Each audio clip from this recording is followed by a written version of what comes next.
এই ছবিটা শুধু একটা ছবি নয়, এটা মানবতার গলায় দড়ি, এটা আইনের মুখে আগুন, আর এটা সভ্যতার কবর। যেই মানুষটা গাছ ঝুলে পড়লো সে আগে একটা মানুষ, তারপর সে হিন্দু। তো বন্ধুরা, সত্যি বলতে গেলে না মারা যেন মনে হচ্ছে আমি প্রাচীন যুগে প্রবেশ করেছি। মানে আমি যেন এই যুগে নেই মানে আমি যেন একটা প্রাচীন যুগে প্রবেশ করেছি। কেন জানো তো, মানে এই মানে প্রাচীন যুগে শাস্তি কেমন হতো না, মানে কোনো মানুষ যদি ভুল করতো তার শাস্তি দেওয়া হতো অনেক রকমের। যেমন ধরো তার কোনো একটা বক্সের মধ্যে ঢুকিয়ে দিয়ে বক্সটা বন্ধ করে দিয়ে সেই বক্সের মধ্যে কাঁটা দেওয়া বক্স, ঠিক আছে, ওর মধ্যে ফেলে দিয়ে বক্সটা চাপা দেওয়া হলো, বা অনেকের গায়ের ছাল চামড়া তুলে নেওয়া হয়, অনেকের জ্যান্ত পুড়িয়ে দেওয়া হয়। তো ভাই এগুলো দেখে না মনে হচ্ছে আমি যেন যেন প্রাচীন যুগে চলে এসেছি। মানে এরকম ঘটনা ঘটেছে এক জায়গায়, সেটা হলো আমাদের পাশের পাড়া বাংলাদেশ। চুতিয়াচোদা লোক, চুতিয়াচোদা পাড়া যেটাকে বলা হয়, সেই পাড়াটা হলো বাংলাদেশ। যেই বাবাদেরকে স্বাধীন করেছে সেই বাবাকে এখন চোখ দেখাচ্ছে। ঠিক আছে, যেই বাবার জন্য আমরা এই বাংলাদেশটা পেয়েছে সেই বাবাকে চোখ দেখাচ্ছে। সেই বাবাদের 7 সিস্টার বাংলাদেশ যেটা আছে ওটাকে ওরা নষ্ট করে দেবে, ওটাকে ওরা ধ্বংস করে দেবে। যেই বাবাদের জন্ম দিয়েছে সেই বাবাকে চোখ দেখাচ্ছে। তার থেকে বড় কথা কী জানো, এই যে ব্যক্তিটাকে পুড়িয়ে মারা হলো, এই ব্যক্তিটার নাম হলো দীপু চন্দ্র দাস, বাংলাদেশের একটা বাসিন্দা। তো এর ভুলটা কী ছিল? এর ভুল ছিল এটাই যে এ নাকি মোহাম্মদের নামে কিছু বলেছিল, কয়েকটা কথা হয়তো বলেছিল, তাই একে মেরে তারপর পুড়িয়ে দেওয়া হলো, বডিটা গাছে ঝুলিয়ে দিয়ে পুড়িয়ে দেওয়া হয়েছে। তো এরকম যদি হয় তাহলে আমাদের মনে কী হয়ে আছি, আমাদের তো এটাই বলা হচ্ছে যে আমরা নাকি একটা মূর্তিকে পুজো করছি, একটা মাটির মূর্তিকে পুজো করছি, সেই মূর্তিকে আবার জলে বিসর্জন করে দিচ্ছি, আবার আমরা আবার গরুকে মা বলছি, মোষকে, অনেক রকমের উল্টোপাল্টা কথা আমাদের শুনতে হয়, বলতে থাকে। আমাদের যে এই যে আমাদের মন্দির ভাঙা হচ্ছে, আমাদের মন্দির কিছুদিন আগে একটা বজরংবলী, আমি একটা ভিডিও ছেড়েছি, সেই বজরংবলীর মূর্তি ভাঙা হলো। তাহলে আমাদের মনে কী হয়ে আছে, তাহলে আমাদের মনে রাগটা কী হয়ে আছে? তোমাদের মেন কথা হলো এটাই যে এর পরে কার পালা আছে তার কোনো ঠিক নেই। ঠিক আছে, এর পরে কার পালা আছে, কে কী কখন কী হয়ে যাবে কার কোনো ঠিক নেই। কারণ মেন কথাই এটা, আমাদের মনে কোনো একতা নেই।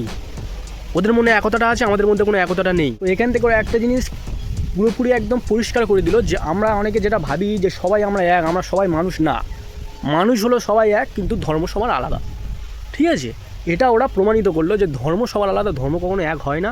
আর আমাদের ধর্ম ওরাও আসতে পারবে না, ওদের ধর্ম আমরা যেতেও পারবো না। ধর্ম যেমন হোক, যেমনই দেখতে হোক, মানুষ সবাই, কিন্তু মেন্টালিটি আলাদা। একটা জিনিসের মধ্যে আমরা পুরোপুরি একদম একদম পুরোপুরি দেখতে পাচ্ছি যে তুমি 50টা মুসলিমের মধ্যে যদি 10টা হিন্দু থাকে না, সেই 10টা হিন্দু কখনো সেফ থাকে না।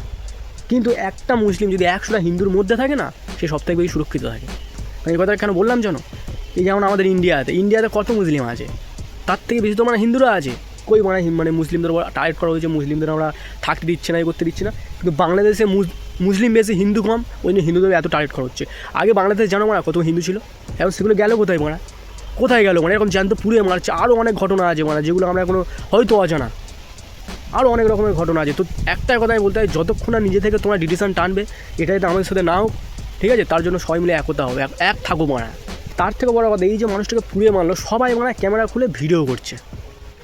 ভাই, একটা মানুষ জ্বলন্ত জ্বলছে, তাকে পুড়িয়ে তার তার কাপড় জামা খুলে দিয়ে তাকে গাছে বাঁধিয়ে ঝুলিয়ে গায়ে আগুন দিয়ে দিচ্ছে। তা এরা সব ভিডিও করছে, চারদিকে যারা ভিডিও করছে, হাসছে, মজা নিচ্ছে। একটা মানুষ পুড়ছে, এরা মজা নিচ্ছে। এদের মধ্যে কতটা রাগ থাকলে এরকমভাবে ভিডিও করা যায়, এরকমভাবে হাসি করা যায়? একটা হচ্ছে পুড়িয়ে মারছি, আমরা সেটা কী করছি, সব ভিডিও করছি, যেন মহান কিছু একটা করলাম। ওরা ভিডিও করে সেটা হাসাহাসি করছে, আপলোড করছে। কেউ ওখানে দাঁড়িয়ে কেউ একটা প্রতিবাদ নেই যে এটা ঠিক নয়।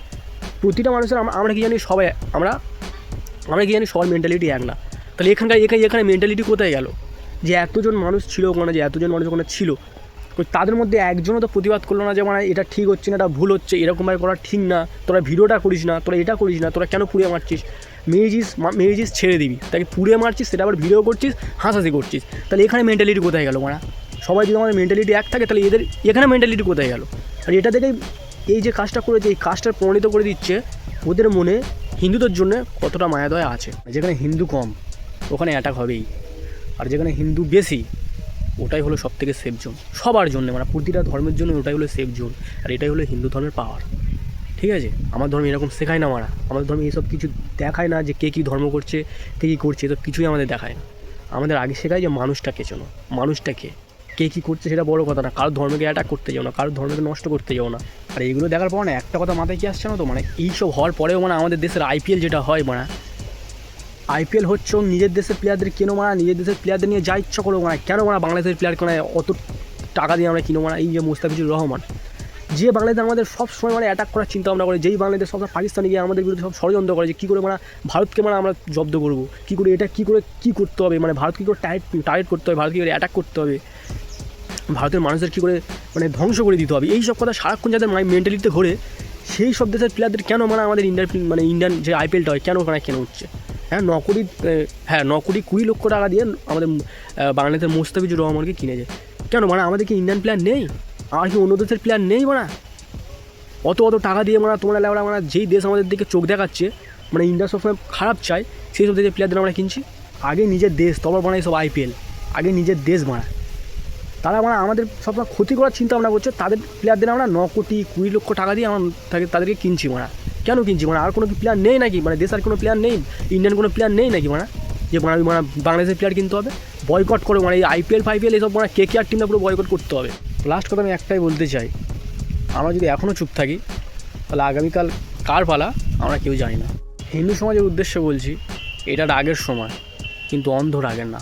এটা ভাঙচুরের সময় নয়, এটা এক হওয়ার সময়। তো যাই হোক বন্ধুরা, ভিডিওটা এখানে শেষ করছি। যদি ভালো লাগে তাহলে লাইক করো, শেয়ার, কমেন্ট করো, আর যেটা বললাম এক থেকো সবাই।